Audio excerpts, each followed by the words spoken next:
Bethany, congratulations on your wedding. Thank you. I never thought you would end up marrying my brother. Honestly, I couldn't have imagined it at all. Oh, really? I didn't think it was that surprising, though. Is that so? But it's truly shocking for me. You're going to be my sister now. It feels so strange, almost surreal. From now on, let's get along well, not just as friends, but also as family. Oh, about that. What do you mean? You see, I've never really thought of you as a friend. What? What are you talking about? What does that even mean? Huh? What do you mean, what does that mean? I mean, what are you trying to say? I'm saying I've never once considered you, an ugly girl like you, as my friend. What? You can't be serious. Oh, I'm completely serious. What part of that is hard for you to understand? It's pretty straightforward, don't you think? Straightforward? Yeah, as in the literal meaning of the words. Not only are you ugly in appearance, but it seems like your brain doesn't work properly either. Honestly, you're beyond saving. Why are you suddenly saying all this? Seriously, it's been so embarrassing for me this whole time. People actually believed that I was best friends with someone as hideous as you. Can you imagine how mortifying that was? There is no way someone like me, someone who shines as brightly as I do, would ever be true friends with someone like you, an introverted, unattractive mess. Why would you say something like that? Are you really Bethany?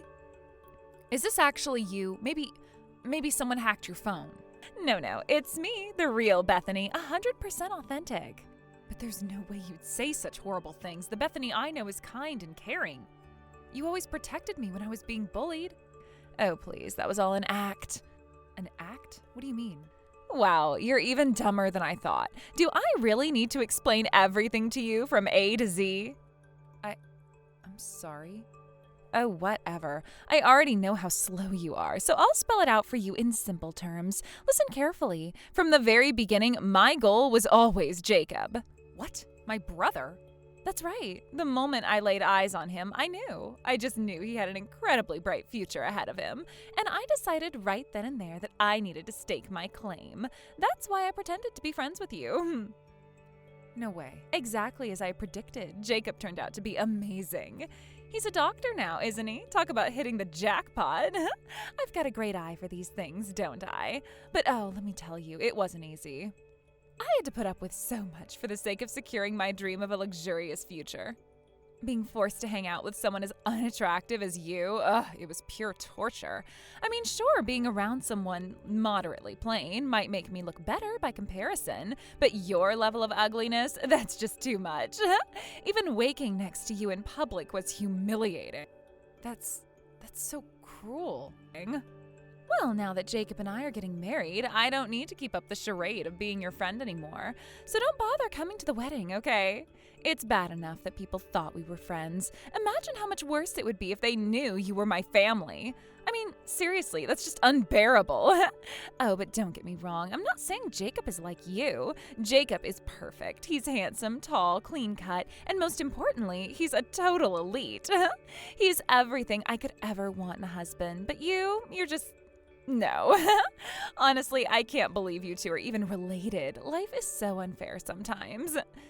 I understand. I won't come to the wedding. Naturally. Make sure to come up with a good excuse for why you're not attending, okay? Oh, and don't even think about holding a grudge. You should be thanking me, actually. I mean, I have been so nice to you all these years, pretending to be your friend and all. Yeah, I understand. I mean, knowing you probably wouldn't dare tattle on me anyway. So that's that. Just make sure I never have to see your ugly face again, okay? All right.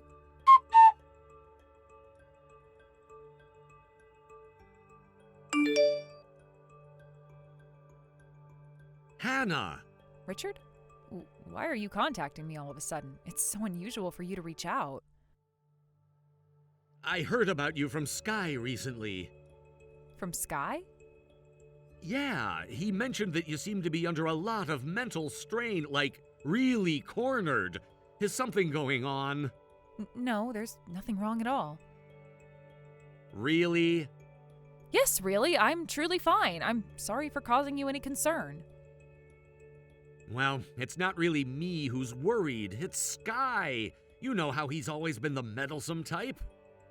Sky... He told me something interesting. He said that even if there are things you can't talk about with your family or friends, maybe you'd feel more comfortable talking to me. After all, you and I, well, let's be honest, we're not exactly super close, right? But that's precisely why he thought I might be a good listener for you. Richard, Look, I can promise you this. I'm a vault. If you tell me not to say a word, I won't spill it, even under torture. when you say that, it doesn't even sound like a joke. That's because it's not a joke. And besides, you know I'm good at dealing with messy situations, right? Of course, go ahead. Thank you. In that case, would you mind listening for a little while? I can't handle it all on my own anymore. Maybe I can actually help.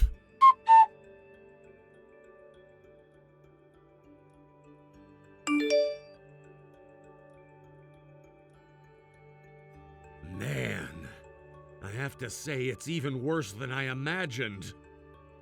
But Bethany isn't all wrong, you know. Sure, maybe she had her reasons for befriending me, but I can't deny how much she helped me. When I was being bullied, she stood up for me. She spent time with me, played with me. It wasn't all bad. In fact, she had so many good qualities. Even if her goal was my brother, she still chose to hang out with someone like me. If anything, I should be grateful to her. That's not a healthy way to look at this. Huh? You sound like someone trying to rationalize being mistreated. What do you mean by that? It's something that happens a lot, you know. Kids who've been abused by their parents often try to justify the abuse. They'll say things like, my parents weren't all bad, or they had good sides too. They end up defending their abusers. Right now, you sound exactly like that.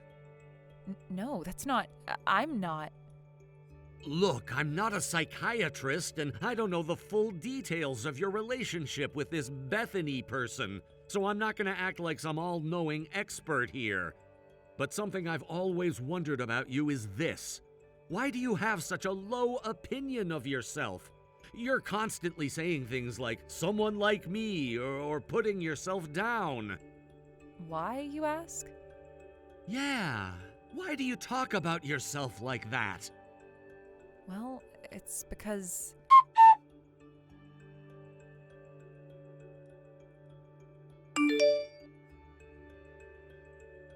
Hannah, What? don't what me. What is this nonsense? How come none of your family members showed up to the wedding? Not even one. Explain this to me right now. Huh? Why are you asking me that? I thought it was obvious. Didn't you say it yourself? Something along the lines of, the thought of having someone ugly like you in my family makes me sick. That's why I figured it'd be better for everyone if none of them came. After all, they're related to me, so they share the same ugly genes, right? I was just being considerate of your feelings. What? What are you even talking about? I never said anything like that. Oh, really? It's funny how people who hurt others conveniently forget their own words. But don't worry, I remember everything. In fact, if you don't believe me, why don't you go back and check your messages? The proof is all there. It's saved in the chat history, plain as day. Even if I said something like that, I only ever said it to you. I never told your whole family to stay away. And what's the big idea of going behind my back and tattling to them? Didn't I tell you to keep your mouth shut? You did. Then why the hell did you turn around and tell them what I said? Because quite frankly, I didn't see any reason why I had to listen to you. What? Seriously? You of all people are saying that to me? What does you of all people even mean? Are you seriously implying that I'm supposed to follow your every command? Yes, that's exactly what I'm saying. You are nothing but a slow, helpless, ugly loser without me. And now, of all times, you've repaid all the kindness I've shown you by stabbing me in the back like this. Kindness? That kindness? Are you joking? Everything I've done for you? Don't tell me you've forgotten. What about all those times I stood up for you when you were being bullied? All right, that did happen. See? So how can you... But wasn't all of that your doing in the first place? Excuse me? What are you even talking about? You know, I used to think you were amazing. Whenever my shoes or bag went missing, you'd always find them so quickly, no matter how big the school was. I was genuinely grateful. I even thought to myself, this person is incredible, truly one of a kind. But now it all makes sense. Of course you could find them so easily. You were the one hiding my stuff in the first place, weren't you? And those awful rumors that spread about me, that was you too. Also, you could swoop in and act like the only friend of a poor bullied girl. Let me guess, it was all to make yourself look good in front of my brother, right? What proof do you even have to back up such ridiculous claims? Oh, I don't know. Maybe the fact that you drunkenly bragged about it to your so-called close friends? You went on and on about how you managed to snag yourself a doctor fiancé, and as luck would have it, there's a recording of that conversation. What? Why would... I happen to know someone who specializes in resolving complicated issues like this. They did a bit of digging for me, and it's not just the bullying. Remember all those times I tried to dress up a little, only for you to mock me? That doesn't suit you. Stop trying to act like someone you're not. Honey, you're too ugly for that. Those words still sting. I was just... What was it you used to say? I'm only saying this for your own good. Yeah, that was your favorite excuse, and because I had no one else to rely on, I believed you.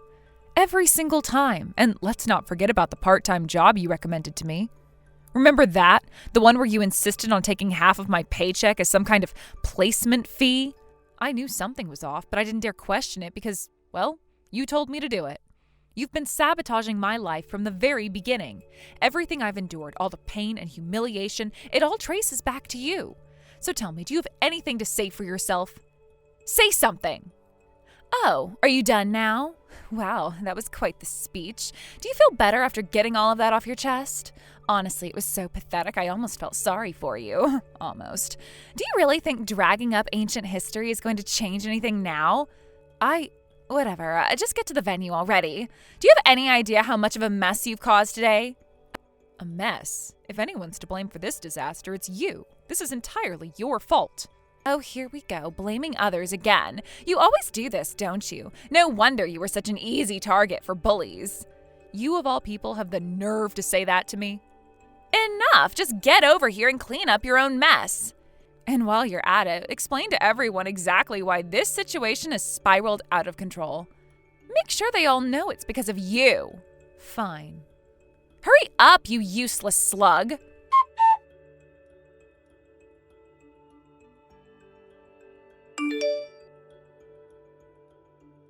You! What's wrong? What do you mean, what's wrong? What have you done to me? Huh? I just did what you told me to do. What do you mean by what I told you? Then why did you do something like that? No, because you told me to explain to everyone whose fault it was that this situation ended up like this. So that's exactly what I did. Everything that has happened is because of you. So I told everyone that. Are you kidding me? Who told you to do something like that? I told you to explain that my relatives couldn't come because of the extra things you did. No, you didn't. You told me to explain whose fault it was that this was all happening. So it's all your fault, right? Really? Then why did the venue get so chaotic? If you weren't at fault, things wouldn't have escalated like that. Well, that's because you said things that weren't true. I only said what's true. All the harassment you've done to me, how you've tried to degrade my character and make sure I couldn't stand up to you. It was almost like mind control the way you manipulated me. And that's not all. You really have serious issues, don't you? You're a habitual shoplifter. You've harassed your coworkers, stolen personal belongings. You've been stalking people online, spreading false rumors. What evidence do you have to say such things? Oh, I've got evidence, all right. I'm only telling you about the stuff that I have proof of. There's plenty more I could say, but I don't have solid evidence for it yet. But I have some pretty disgusting stories about you, too. Why? Why are you saying such things? I told you, right? I have a friend who's a specialist in handling problems like these. They're really kind-hearted, you know. They just can't leave people like me, people who've been oppressed, without helping. This person and their team have been investigating you. Why? Why? Why are you doing something so horrible? I want to ask the same thing. How can you still play the victim in this situation? Huh? How can you possibly say that I am not the victim?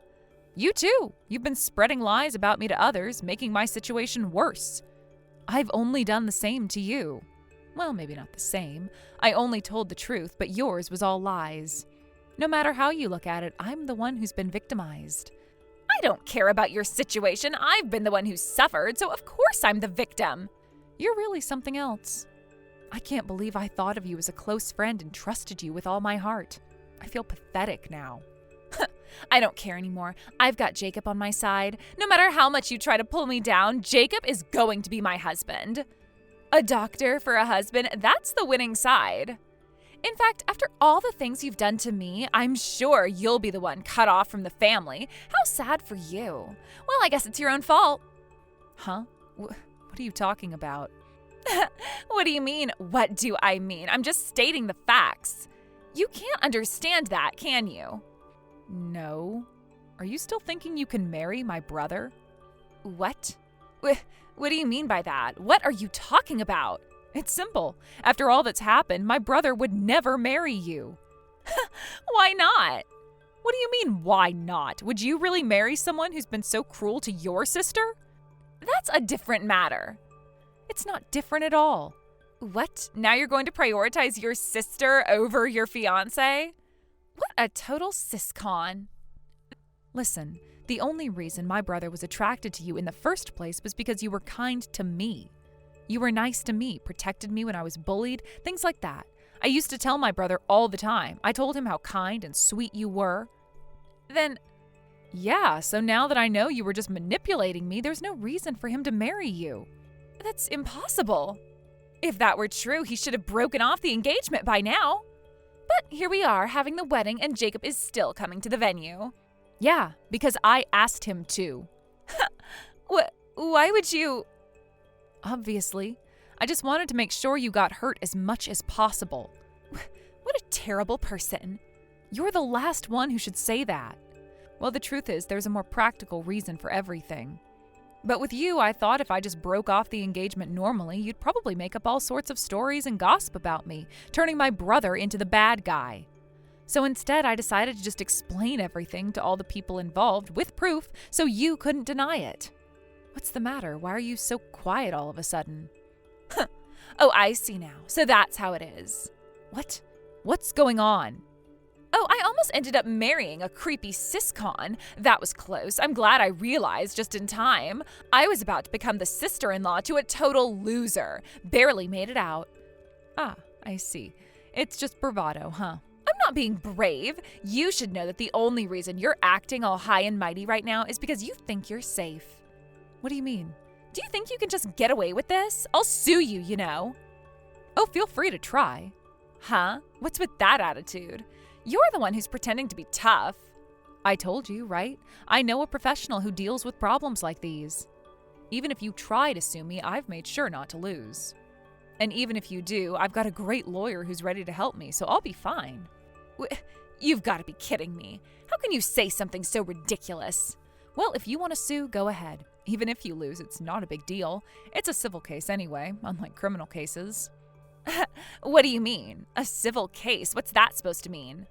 Shoplifting and theft are criminal offenses, you know. And all those horrible things you've done in the past. Right now, I don't have enough evidence, but Richard and his team are still investigating it. Even without hard evidence, if we can find victims who will testify, that will be enough.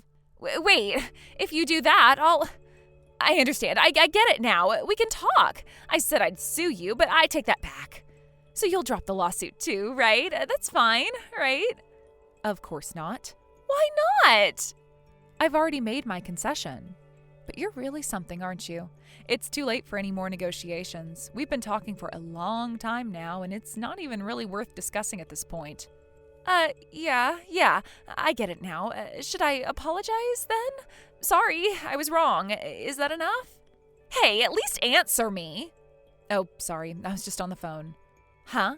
What do you mean on the phone during something important? Well, it's obvious, isn't it? What? The police. The police? Why would you involve the police? Because clearly you've crossed the line. And the truth is, I'm done playing around with you.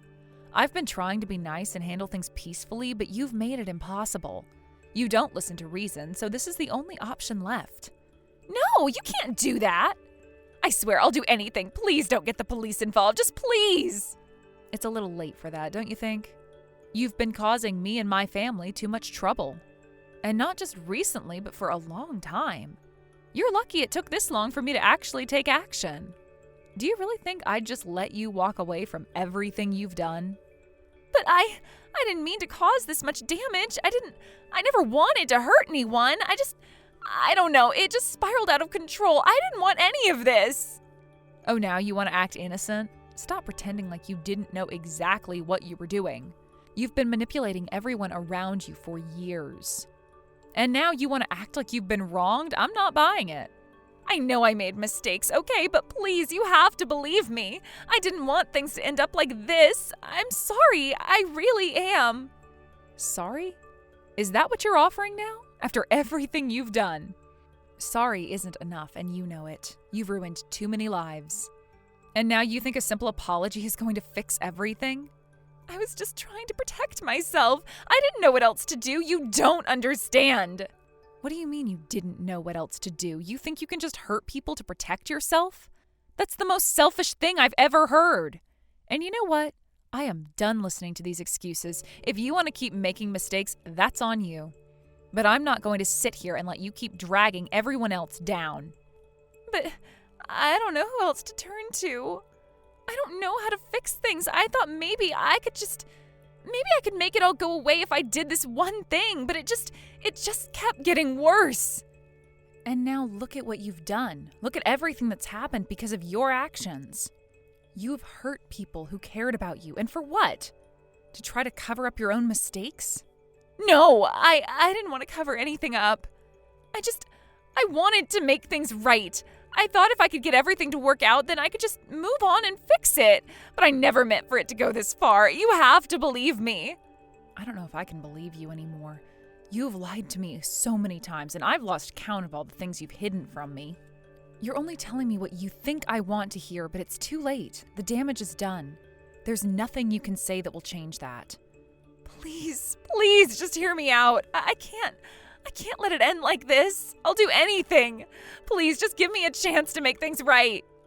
A chance? You've had plenty of chances, but you've thrown them all away.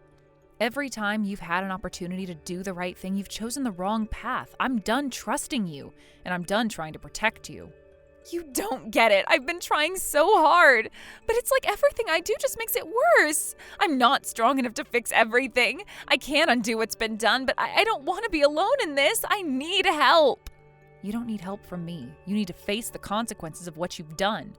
Maybe then you'll start to understand what it really means to take responsibility for your actions.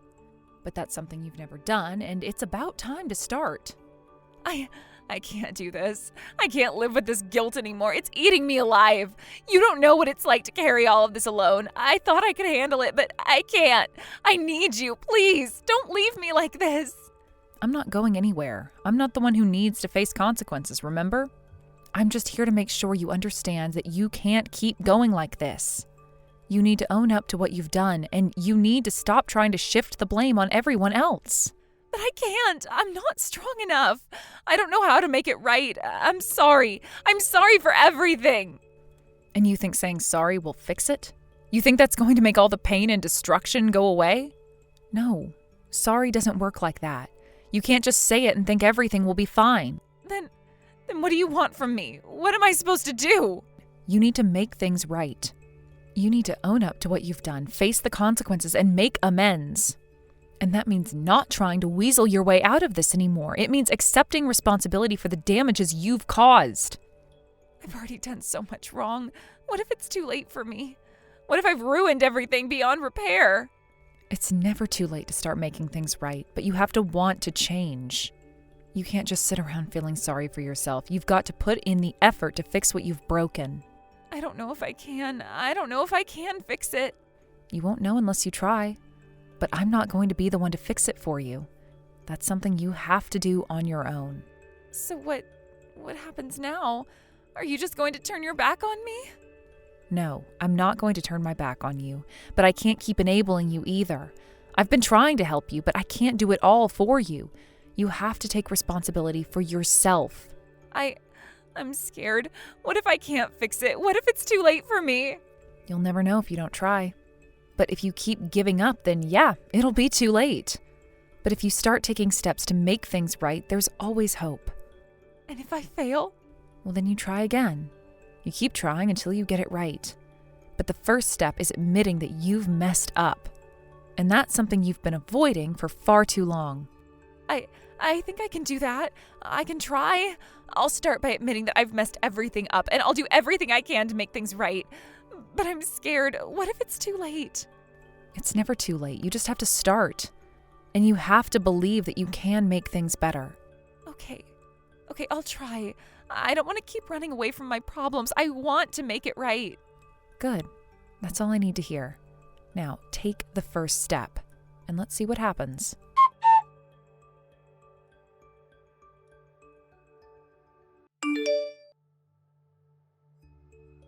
Please, Hannah, help me. Why are you asking me for help? Because of that wedding, I lost my job. I've been disowned by my family, and my friends have all distanced themselves. You're the only person I can turn to, so please, I am begging you.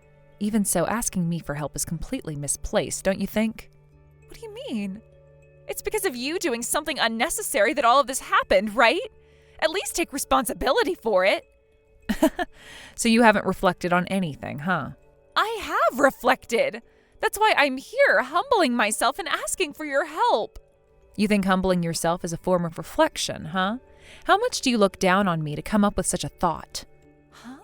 What do you mean by that? Nothing, never mind. You'll probably never understand it, so, well, you know. There's a live-in job with meals included, and it pays over $30 an hour. Want me to introduce you to it? Really? Yeah, as long as you're serious about working. I'll work.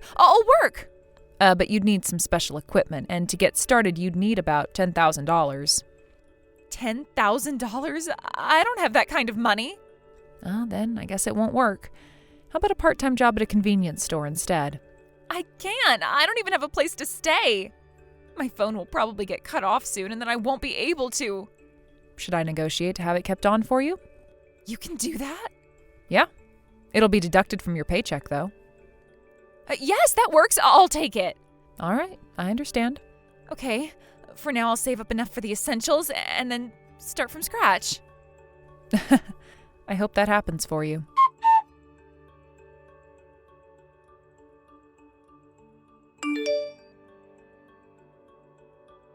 I introduced the job that Richard had recommended to me directly to Bethany. At first glance, the position might seem like an ordinary job, but to be completely honest with you, it's actually quite shady.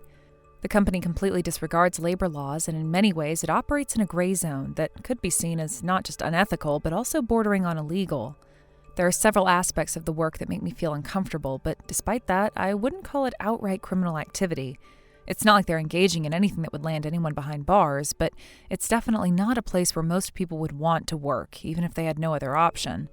The environment is toxic, the rules are loose, and the people there seem to just go through the motions, never questioning anything that happens. The labor standards are blatantly ignored, and in that sense, the situation is incredibly bleak. However, it's not something that would lead to any serious legal trouble if you weren't looking too closely. It's not that I'm directly involved in anything illegal, but it's an operation that thrives by taking advantage of those who don't know better or those who don't have much of a choice. It's the kind of place that exists in the shadows of society, where everything is done just above board enough to avoid any real consequences, but still pushes the limits of what's ethical. Despite the questionable nature of the job, I still decided to introduce it to Bethany. Why would I do such a thing, you ask? I'll tell you, it wasn't something I wanted to do lightly, but it was a decision I made after Richard's warning. Richard, knowing exactly how things work, gave me a piece of advice that stuck with me. He told me point blank that someone like Bethany would never reflect on her actions. He said that she would never come to terms with her past mistakes or feel any sense of remorse for the way she treated people. He went even further to say that one day she would eventually come after me or my family, seeking revenge for something, anything. Honestly, I think Richard is right. As much as it pains me to admit it, I know that deep down, despite everything that's happened, she used to be my close friend. We had shared so much together, and even though we had drifted apart, I like to think that I understood her better than anyone else. But even with all that understanding, I can't deny the truth. She's not the kind of person who will learn from her mistakes or grow emotionally. There's something inside her that's broken, and that brokenness keeps her stuck in this never-ending cycle of resentment and anger.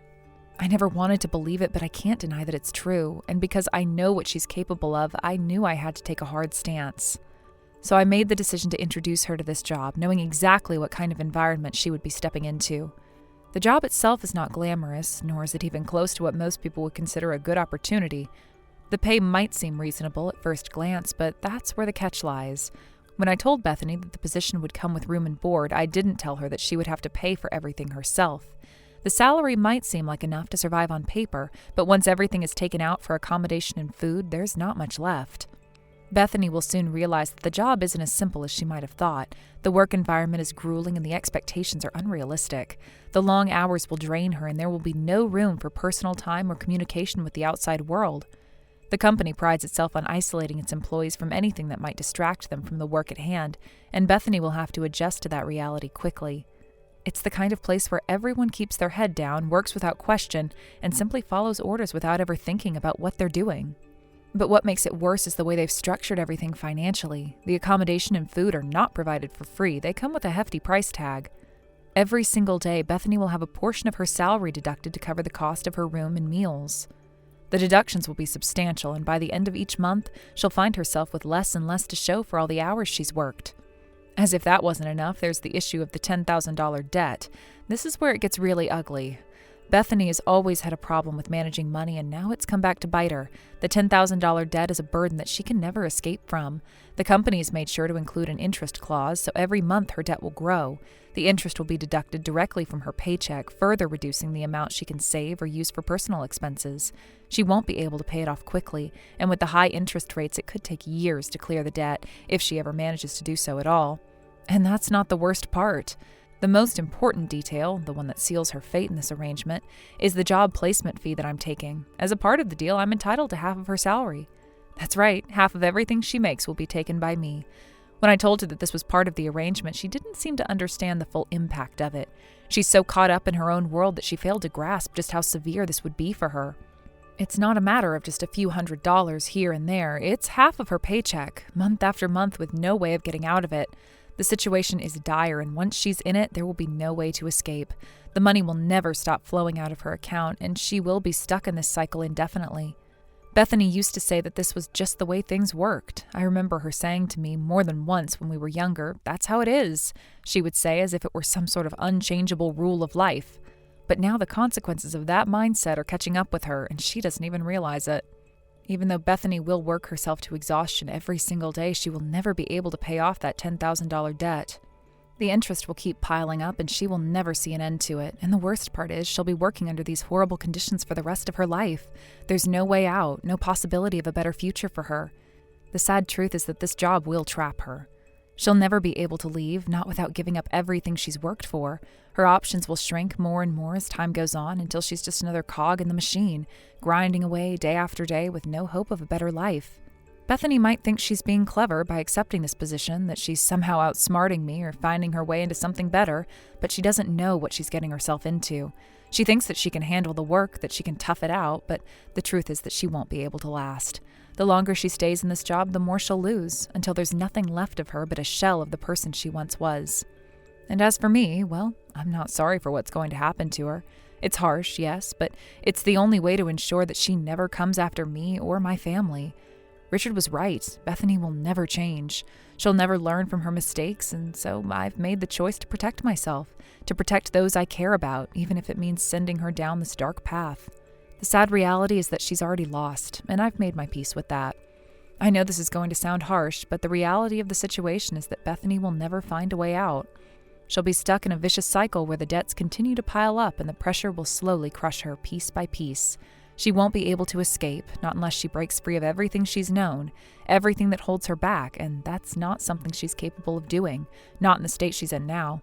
She will go through the motions, working day after day, believing that she's making progress, believing that she's in control, but in reality she won't have any control at all. Everything she does will be dictated by the debt she owes, the hours she works, and the fear that she'll never be able to climb out of the hole she's dug for herself. I can already see it now. Bethany will wake up every morning feeling the weight of it all on her shoulders. She'll try to push through, but it won't be easy. The exhaustion will seep into her bones, and eventually it will start to show. She'll be worn out, frustrated, and unable to make sense of why things are going the way they are. The deeper she sinks into the situation, the harder it will be for her to even recognize the way out, let alone take the first step toward it. And then once the debt continues to grow, she'll start to lose hope. That's when the cracks will start to show. She might act like it's not affecting her, like everything is fine, but deep down she'll know. She'll know that she's trapped in a situation she can't get out of. She'll wonder what happened, where everything went wrong, but by then it'll be too late to do anything about it. There will be nights when she'll lie awake, staring at the ceiling, her mind racing with thoughts of escape. She'll think about running away, starting over somewhere else, but she won't be able to leave the job behind. The debt won't let her go. No matter how far she runs, it will always be there, following her like a shadow, reminding her that she'll never be free. The hardest part, though, will be when she starts to realize the truth, that there's no way out, that the life she thought she could build for herself is nothing more than a mirage, a false hope that will slip through her fingers the moment she tries to grasp it. The job will become her prison, and it will be her own doing. She won't have anyone to blame but herself for accepting the position, for ignoring the warning signs, for believing that she could somehow make it work. But deep down, I know that she'll never acknowledge her role in all of this. She'll never admit that she made a mistake. Instead, she'll point fingers at the world, at everyone around her, blaming them for the way things have turned out. She'll say that she had no choice, that she was forced into it, that it was the only option available to her, but that's not true. There were other choices. There were other ways out. She just couldn't see them because she was too blinded by her own pride, too focused on her own ego to see the reality of the situation. That's why in the end, it's going to be impossible for her to escape this cycle. She's never going to see that she's the one who trapped herself. She'll always be looking for someone else to blame, someone else to hold responsible. But the truth is that she's the one who has put herself here. No one else is to blame for her choices. As much as it pains me to say it, I know that this is the only way for her to learn. It's not like I wanted this for her, but sometimes people need to hit rock bottom before they can truly understand the consequences of their actions. Sometimes the only way for them to change is for them to lose everything, to see just how far they've fallen. Maybe then, and only then, will she be able to see what's been right in front of her all along, the fact that she's the one responsible for her own downfall. I just wish it didn't have to come to this. I wish there was another way. But Bethany doesn't give me much choice. She's left me no other option but to do what I did. She's pushed me to this point, and now I have to live with the consequences of my actions. And yet, as I think about it more, I realize that maybe it's not about teaching her a lesson. Maybe it's just about protecting myself. After everything she's done, after all the time she's crossed me and my family, I can't afford to let her get away with it. She has to be held accountable for what she's done, and if that means taking advantage of her mistakes and giving her a taste of her own medicine, then so be it. I have to be strong, even if it feels wrong, even if it hurts to see her in this position, because at the end of the day, I'm not the one who got her here. She did this to herself. It's strange how much things have changed between us. Not too long ago, we were close. We were friends who shared our lives, our secrets, and our dreams. I never imagined that it would come to this, that we'd be on opposite sides of something like this. But here we are, and I can't deny that it feels like a betrayal. She betrayed me first, though. She betrayed my trust, my friendship, and my loyalty. Thank you for watching and listening. We hope you enjoyed the video. Don't forget to like this video and subscribe. Also, feel free to leave a comment about what you thought of the story. We look forward to seeing you at the next story.